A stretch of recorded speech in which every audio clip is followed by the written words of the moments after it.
أشهد أن لا إله إلا الله وحده لا شريك له கடவுள் ஒருவருக்கு மட்டுமே என்று நான் சாட்சி பகலிட்டேன். அவர் தனித்தவர், இணைகளற்றவர்.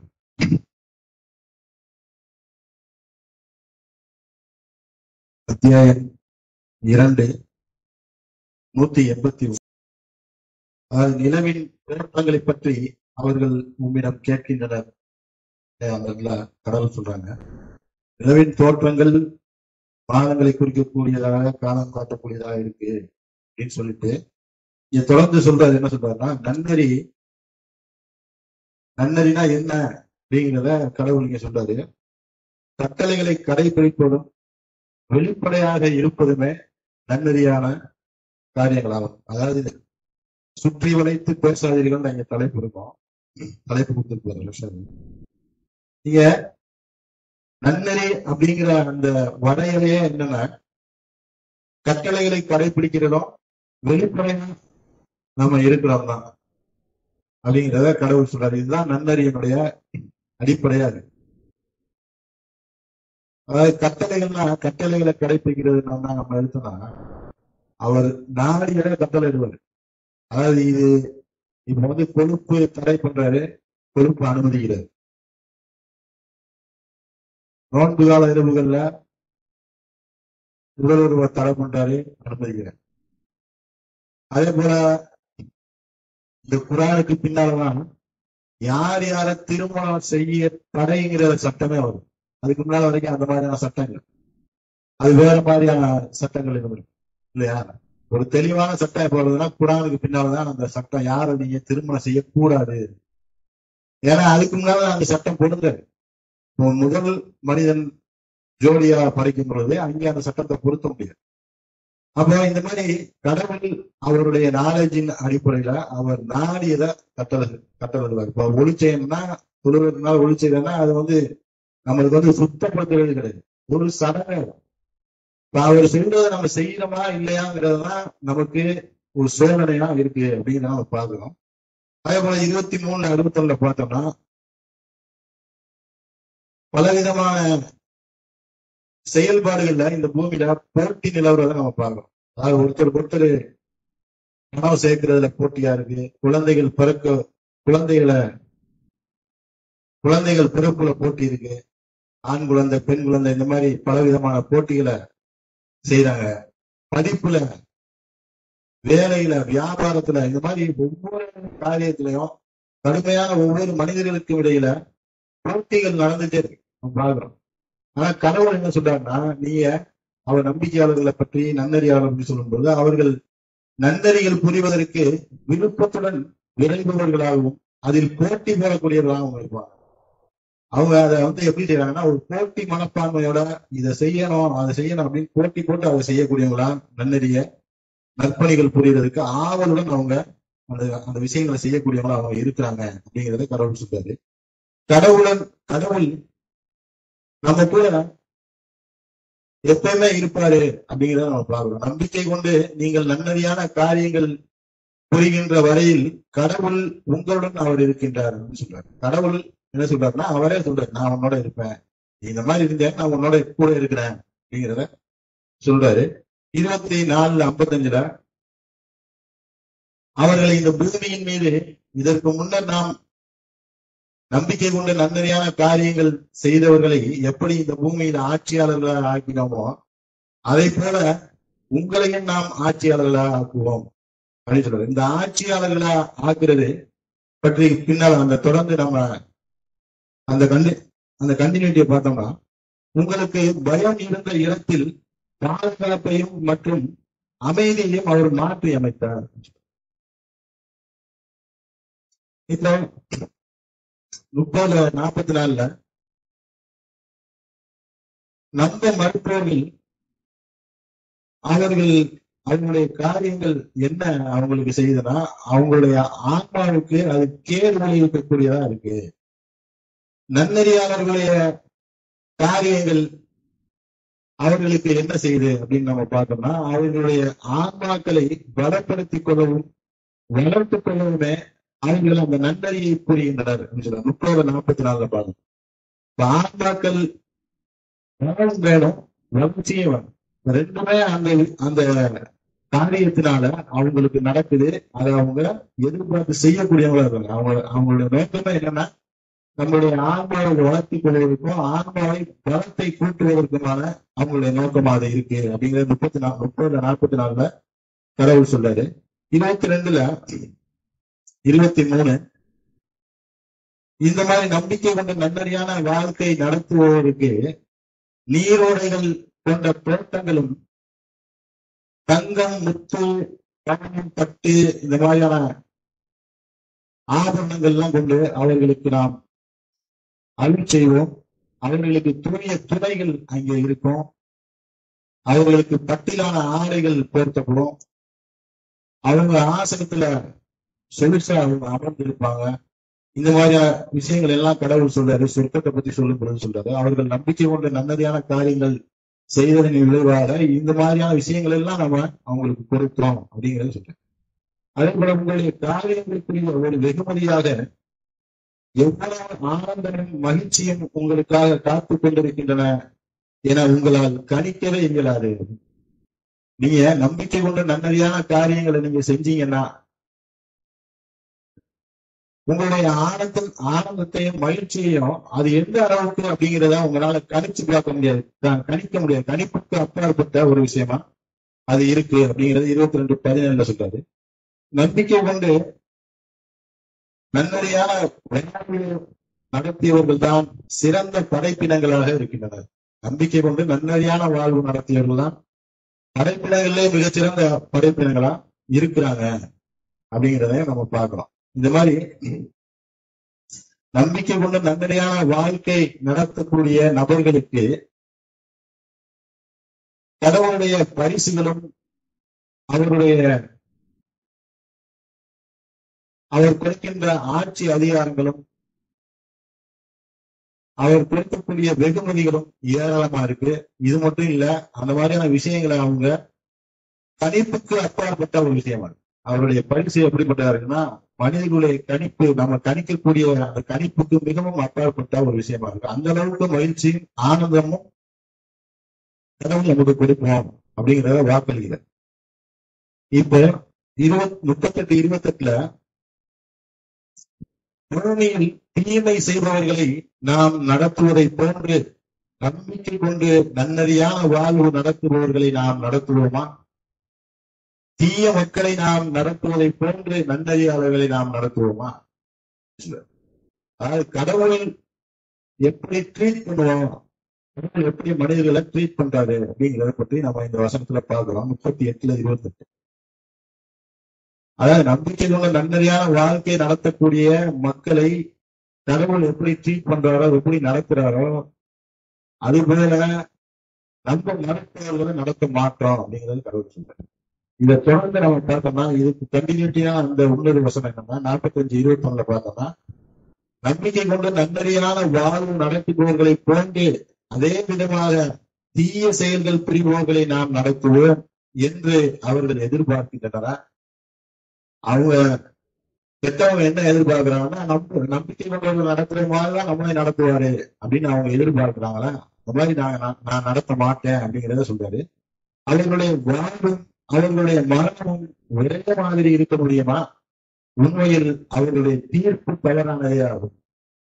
நம்பிக்கை கொண்டவர்களுடைய வாழ்வும் நம்ப மறுப்பவர்களுடைய வாழ்வும் வேற வேறையா இருக்கு.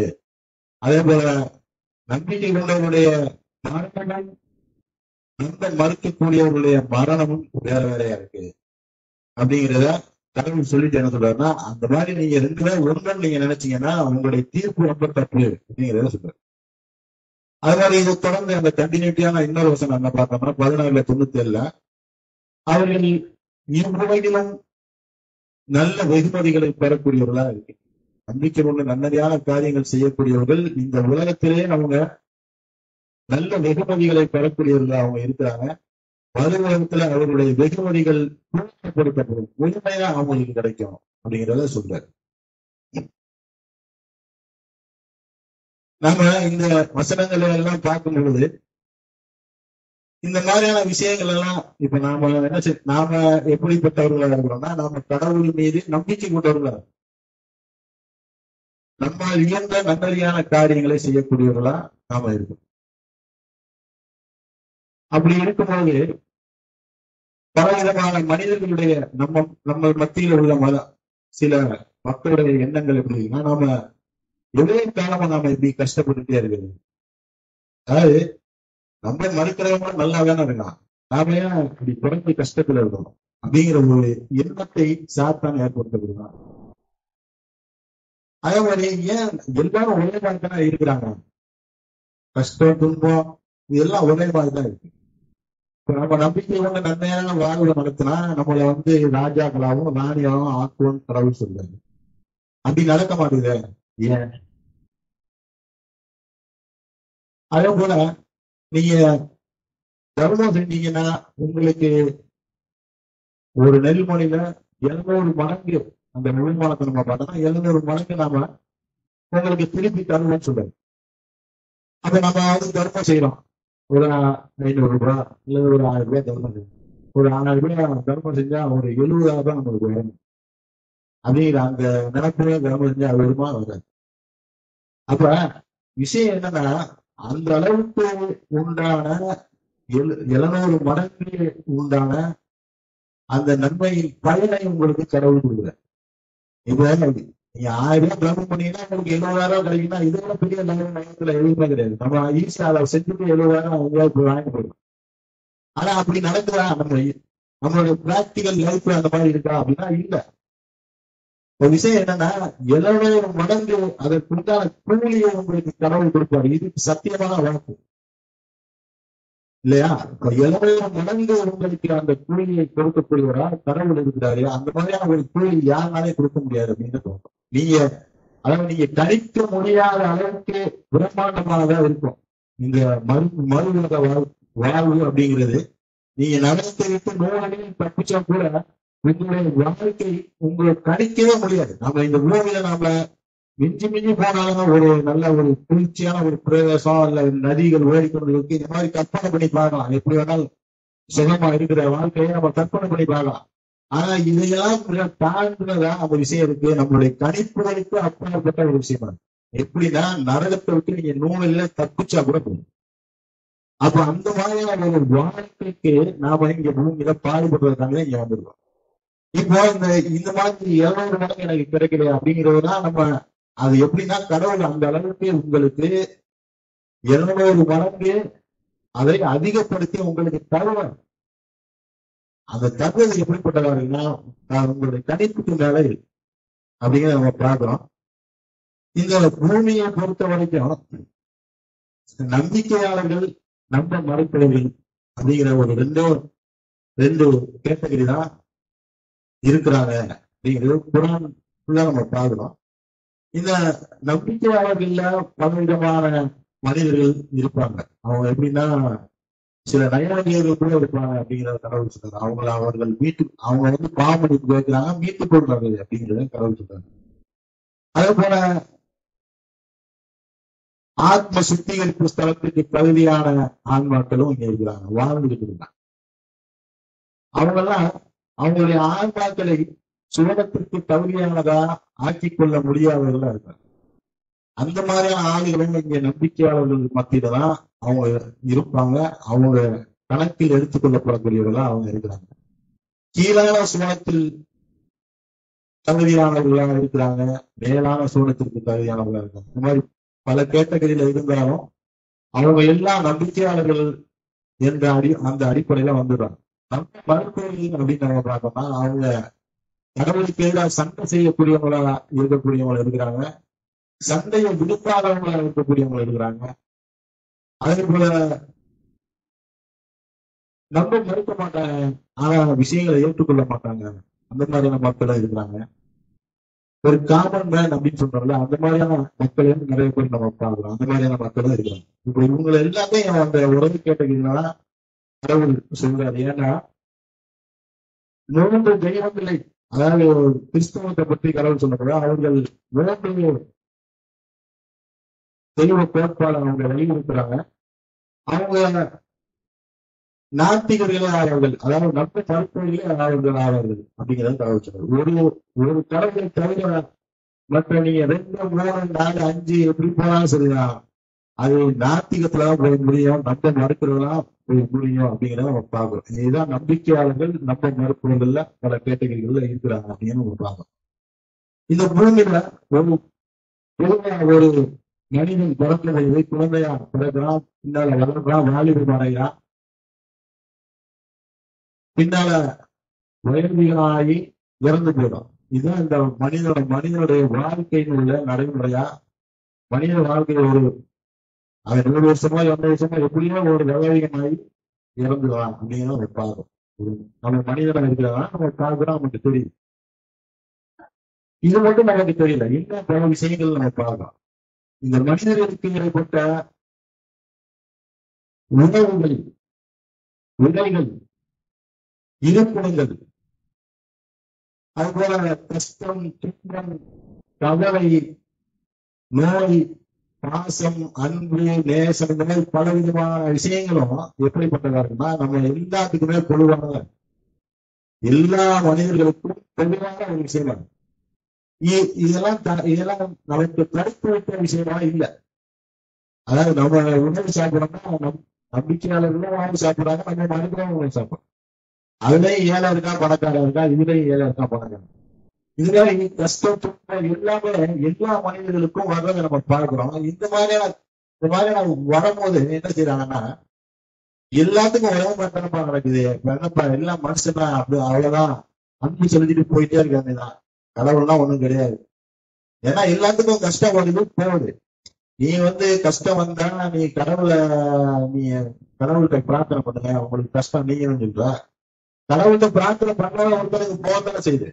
கஷ்டத்தை கடவுள் ஒருத்தருக்கு கொடுக்குறாருன்னா அந்த கஷ்டம் அவன் பிரார்த்தனை பண்ணலான்னு வச்சுக்கீங்க, நம்ம மறுக்கக்கூடியவனால்தான் கடவுளுக்கு மிகப்பெரிய ஒரு விரும்பியா இருக்கான்னா அவனுக்கு அந்த கஷ்டம் தொடர்ந்து இருந்துட்டே இருக்கும் போது அவனுக்கு கஷ்டம் போகத்தான் செய்யுது. காய்ச்சல் வந்தா காய்ச்சல் போகுது. அப்ப இதுதான் நம்ம பார்க்கக்கூடிய இந்த பார்வை இருக்குல்ல, இந்த பார்வை இப்படிப்பட்டதாக இருக்கு. ஒரு விபத்துல நம்ம 100 நிலையில நம்ம தப்பிச்சுட்டோம், கடவுள் நம்மளை காப்பாத்தினாரு அப்படின்னு சொல்லுவோம். இதுவும் 100 நிலையில தப்பிக்கக்கூடியவங்க பல பேர் இதை நம்ம பார்க்கலாம். அவரும் அதே விஷயத்த சொல்றான், நான் 100 நிலையில தப்பிச்சுட்டேன் இந்த விபத்துல இருந்து அப்படிங்கிறது சொல்றான். அதே போல கஷ்டம் நீங்கிறது, பணக்காரன் ஏழையா போறது, ஏழை பணக்காரன போறது, இந்த மாதிரி பல விதமான நிகழ்வுகள் எல்லாமே ஒரே மாதிரி நடக்கும் இல்லையா? ஆனா நம்ம இந்த எல்லோருக்குமே இந்த மாதிரியான ஒரு நிகழ்வுகள் நடக்கிறத வச்சு என்ன செய்யறாங்கன்னா பெரும்பாலான மனிதர்கள் கடவுளை நம்ப மறுக்கக்கூடிய அந்த நிலைக்கு தள்ளப்படுறாங்க அப்படிங்கிறத வைக்கலாம். நம்ம சொல்ல தொடர்ந்து பார்ப்போம். டைம் ஆயிடுச்சு. இருந்தா கடவுளின் அல்ஹம்துலில்லாஹ் அஷ்ஹது அல்லா இலாஹா இல்லல்லாஹ் ஒரு அனைத்தும் கடவுள் ஒரு மட்டுமே நான் சாட்சியம் கோருகிறேன், அவர் தனித்தவர் இல்லை. இந்த மாதிரி எல்லா விஷயங்களுமே ஒரே மாதிரியா இருக்கிறத நம்ம பார்க்கிறோம். அதே போல இந்த நல்ல காரியங்கள் இருக்குல்ல, நம்ம என்ன செய்யறோம்னா நீங்க தர்மம் செய்யுங்க, உங்களுக்கு அது நல்லது, கடவுளுக்கு உங்களுக்கு ஒருமொழியை பெற்றுத்தரும், அதுவே தர்மம் தலையாக்கும் அப்படின்னு சொல்லிட்டு என்ன செய்யறாங்கன்னா பல பேர் தர்மத்தை செய்யறாங்க.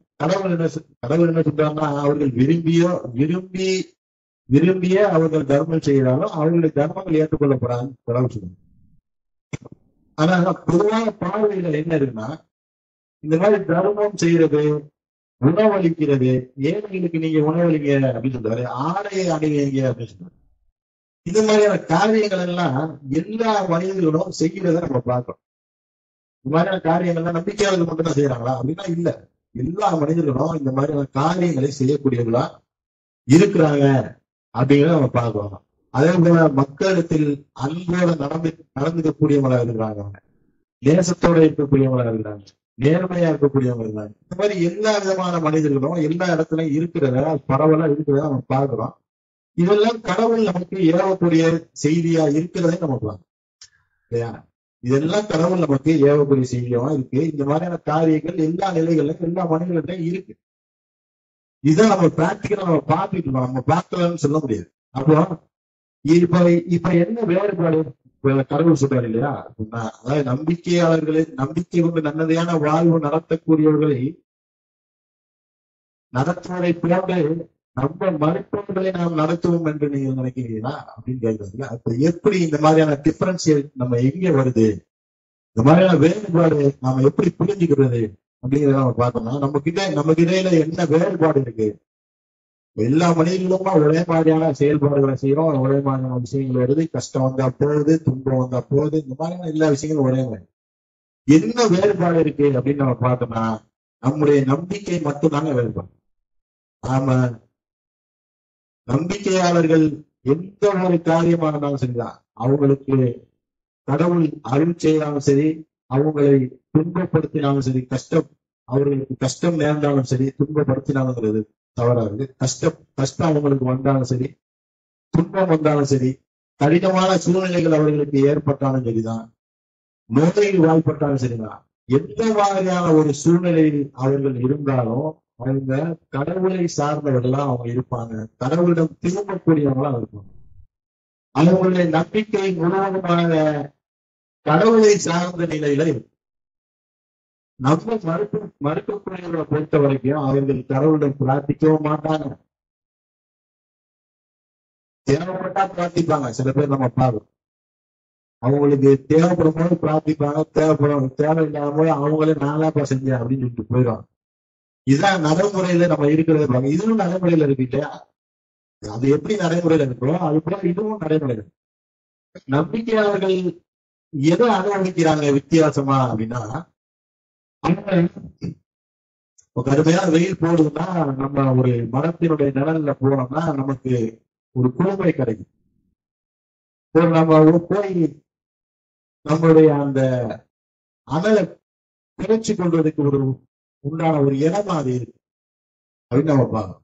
அது போல நம்பிக்கையாளர்களுக்கு எப்படிப்பட்ட கஷ்டங்கள், துன்பங்கள், நல்லது கெட்டது எது வந்தாலும் சரிதான், அவங்க என்ன செய்யறாங்கன்னா கடவுளை சார்ந்தவர்களா இருக்காங்க, அவங்க கடவுள்கிட்ட ஒப்படைச்சிடும். அவங்க அங்க வந்து ஃப்ரீயா இருக்காங்க. அவங்களுக்கு அங்க எந்த கஷ்டமோ துன்பமோ இல்லை. ஏன்னா எனக்கு உள்ள கஷ்டத்தை நான் கடவுள்கிட்ட ஒப்படைச்சினாங்க, நான் கஷ்டப்பட மாட்டேன் இல்லையா? இப்ப இது வித்தியாசம் ஆயிருது அவங்களுக்கு. அவங்க என்ன செய்யறாங்கன்னா இந்த வெயிலுடைய தாக்கத்தை குறைப்பதற்கு கடவுளிடம் செல்லாமல் மரத்து நலன்ல போகாம அவங்க மீண்டும் மீண்டும் வெயிலே தேடிட்டே இருக்காங்க. அப்ப அவங்களுக்கு அந்த கஷ்டத்தை துன்பத்தை நிவர்த்திக்கிறதுக்கு அவங்களுக்கு வழி தெரியல. அது கடவுள் அவர் நாளும்போது அவர் நிவர்த்திக்கிறாருங்கிறத நம்ம பார்க்கணும். ஏன்னா அவங்க அந்த கஷ்டத்துல இருக்கும் போது அவங்க என்ன செய்யறாங்கன்னா பகிச்சுக்கிட்டு இருக்காங்க. அதை கூட எங்க ஒப்படைக்கிறதுன்னு தெரியல. அவங்க நமக்கு ஒப்படைக்கிறதுக்குன்னு ஒரு இடம் இருக்கு, நமக்கு கருணை மிக்க கடவுள் இருக்கிறார். நாம என்ன செய்யணும், ஒரு கஷ்டம் வந்துச்சுன்னா கடவுள்கிட்ட போய், ஒரு துன்பம் வந்துச்சுன்னா கடவுள்கிட்ட போய், ஒரு நல்லது வந்துச்சுன்னா கடவுளை போய், இந்த மாதிரி ஒவ்வொரு நிலைகளில கடவுளை நினைவு கூறக்கூடியவர்களா நம்பிக்கையாளர்கள் இருக்கிறாங்க. இப்போ இந்த அடிப்படையில இவர்களுடைய வாழ்வு வேற மாதிரி இருக்கு பூமியில அப்படிங்கிறத நம்ம பார்க்கணும். கடவுள் சொல்றாரு அவர்களுடைய வாழ்வும் அவர்களுடைய மனம் வேற வேற. அப்போ நம்பிக்கையாளருடைய வாழ்வு எப்பவும் கடவுளை சார்ந்த வண்ணமாக இருப்போம்.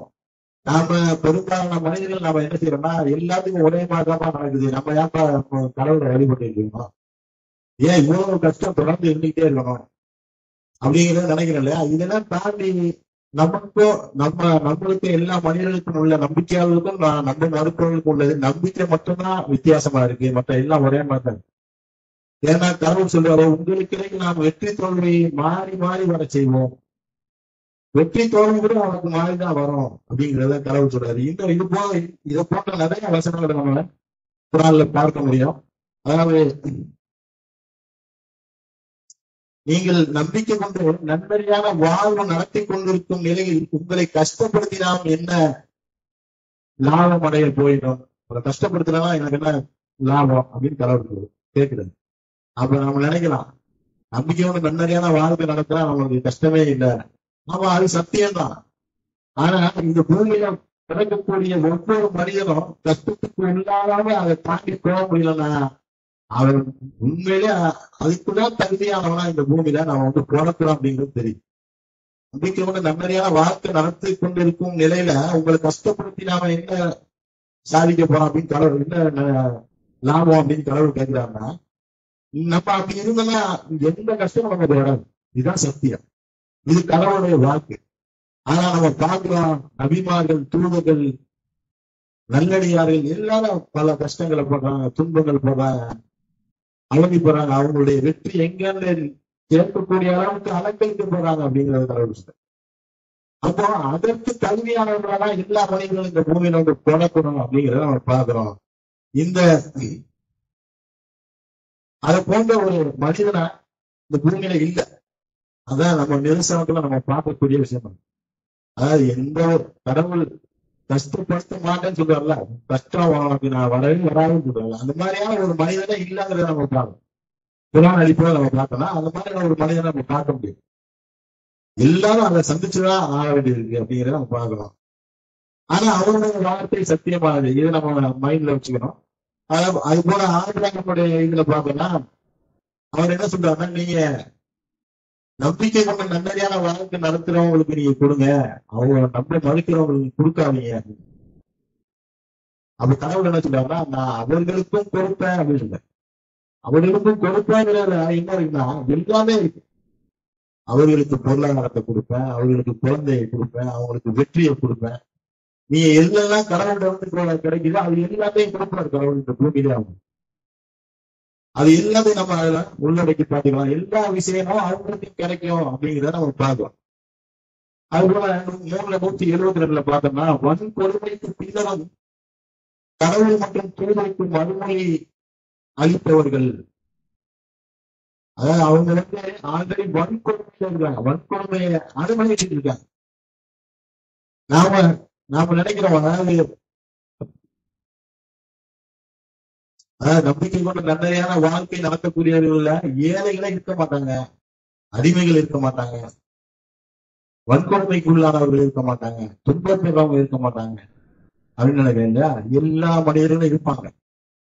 அதாவது ஒரு குருடரை பத்தி கடவுள் சொல்றாரு, இந்த இடத்துல நம்ம பார்க்கிறோம். வன்கொடுமைக்கு உள்ளானவர்களை பத்தி கடவுள் சொல்றாரு, ஏழைகளை பத்தி கடவுள் சொல்றாரு. அதே போல கஷ்டப்படக்கூடியவங்களை பற்றி கடவுள் சொல்றாரு. இப்ப குழந்தைய தொலைச்சிட்டாருன்னா சின்ன வயசுலயே கிட்டத்தட்ட ஒரு 15-20 வருஷமா அவர் வந்து சும்மா சாதாரணமா இல்ல, அவரு நீ கஷ்டப்பட்டு நீ உயிரே மாச்சிக்கிடுவ அப்படின்னு அவங்க பசங்க எல்லாம் சொல்றாங்க. அப்ப அவரு சொல்றாரு, என்ன சொல்றாருன்னா, என்னுடைய கஷ்டங்களையும் என்னுடைய துன்பங்களையும் என்னுடைய ரட்சகத்தை நான் முறையிடறப்பா, உங்களுக்கு என்னப்பா அப்படின்னு கேக்குது. அப்போ அவருக்கு முறையிடுறதுக்கு ஒரு ஆள் இருக்கு. நம்பிக்கையாளர்களுக்கு கஷ்டங்களையும் துன்பங்களையும் முறையிடுவதற்கும் அதை கொடுப்பதற்கும் கடவுள் இருக்கு. அதை வாங்கிட்டு அவர் வந்து சிறப்பா நமக்கு திருப்ப தருவாரு. அதை போல அன்பாளரா அவர் இருக்கிறார். கொடுத்தா என்ன வேணாலும் வாங்கிக்கிறோம், கஷ்டத்துக்கு கொடுத்தாலும் அதை பொறுப்பா வாங்கி வச்சுட்டு நம்ம அது நல்லது செய்வோம். அப்போ நம்ம கொடுக்கிறதுக்கு ஆள் இருக்கு. நம்பிக்கையாளர்களுக்கு, நம்ம மறுப்பவர்களுக்கு யாருமே இல்லை. அவங்க யாருக்கிட்ட கொண்டு கொடுப்பாங்க? அவங்களே தூக்கி சுமந்துக்கிட்டு லாவணும் இந்த பூமியில. அவர்கள் மிருகங்களை போல தின்னுக்கிட்டு லாவறாங்க பூமியில அப்படின்னு கடவுள் சொல்லு. நம்ம மருத்துவரை பத்தி சொல்லும் பொழுது அவங்க மிருகங்களை போல சாப்பிட்டுக்கிட்டு திரியிறாங்க அந்த பூமியில.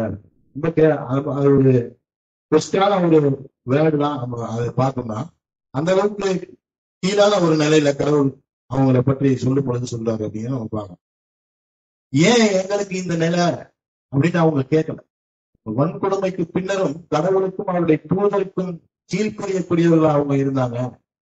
ஏன் எங்களுக்கு எல்லாம் இந்த நிலை? நாங்கெல்லாம் என்ன உன்னை வழிபட்டு கொண்டு நன்னறியான காரியங்களை செஞ்சுக்கிட்டு இருக்கோமே, நீங்களே இப்படி வச்சிருக்கிற அப்படின்னு அவங்க கேள்வி கேட்கல கடவுள்கிட்ட. அவங்க என்ன செய்யறாங்கன்னா, தொடர்ந்து நற்காரியங்களை பராமரிக்கக்கூடியவர்களாகவும் நன்னறியை செய்யக்கூடியவர்களாகவும் அவருக்கு தொடர்ந்து இருக்கிறாங்க அப்படிங்கிறத கடவுள் சொல்றாரு. தொடர்ந்து அந்த வசனத்திலே தொடர்ந்து பின்னால கடவுள் சொல்றாரு, அவங்க அந்த விஷயத்த வந்து அவங்க கேள்வி கேட்கல. அவங்க என்ன செய்யறாங்கன்னா, அவங்களுடைய நற்காரியங்களை தொடர்ந்து பராமரிக்கக்கூடியவர்களாகவும் நம்பிக்கை கொண்டவர்களாகவும் நன்னறியான காரியங்களை செய்யக்கூடிய தொடர்ந்து அவங்க இருந்துகிட்டே இருக்கிறாங்க அப்படிங்கிறத கடவுள் சொல்றாரு. அவங்கள மீட்டெடுத்ததை பற்றி நம்ம பார்க்கணும். இப்போ இங்க என்னன்னா கிளைம் பண்றது, நம்ம ஒரு கஷ்டம் வந்துச்சுன்னா ஏன் எனக்கு இந்த நிலை அப்படிங்கிறதெல்லாம் இங்க மேட்டரே கிடையாது. எல்லாத்துக்கும் எல்லா நிலையும் வரும். எல்லா நிலையிலையும் கடவுளை சார்ந்தவர்களாக நாம் இருக்கிறோமா இல்லையாங்கிறத நம்மளுடைய டெஸ்டே. இங்க இந்த பூமிக்கு நாம எதுக்கு வந்துருக்கோம்னா, நம்முடைய எல்லா சூழ்நிலைகளிலும் நாம கடவுளை சார்ந்தவர்களாக நாம இருக்கிறோமா அல்லது கடவுளை சார்ந்தவர்களாக இல்லையா? இதுதானே நமக்கு உள்ள டெஸ்ட். வேற இந்த பூமியில வேற எந்த டெஸ்டும் இல்லை. ஏன்னா எல்லா விஷயங்களும் எல்லா மனிதர்களுக்கும் நடக்கும் அப்படிங்கிறத நம்ம பார்க்கணும். அப்போ அவர்கள் கடவுள் என்ன சொல்றாங்கன்னா, அவரை பொருந்தி கொண்டனர், அவர்களும் அவர்களை பொருந்தி கொண்டார். நமக்கு கடவுள் எந்த மாதிரியான வாழ்க்கையை கொடுத்திருந்தாலும் நாம இப்ப எந்த மாதிரியான ஒரு நிலையில நம்ம கடவுள் வச்சிருக்கிறாரோ இந்த நிலை நமக்கு சிறப்பானதா இருக்கும். நாம என்ன செய்யணும்னா, நம்மளுடைய நன்னறியான காரியங்களை பராமரிக்கக்கூடியவர்களாகவும் நம்பிக்கை இழக்காதவர்களாகவும் இந்த தொடர்ந்து அந்த காரியத்தை செஞ்சுட்டே இருந்தோம்னா நம்ம அதை விட்டு மீண்டு வரலாம். நாம என்ன செய்யணும்னா, கடவுளை பொருந்தி கொள்ளணும்.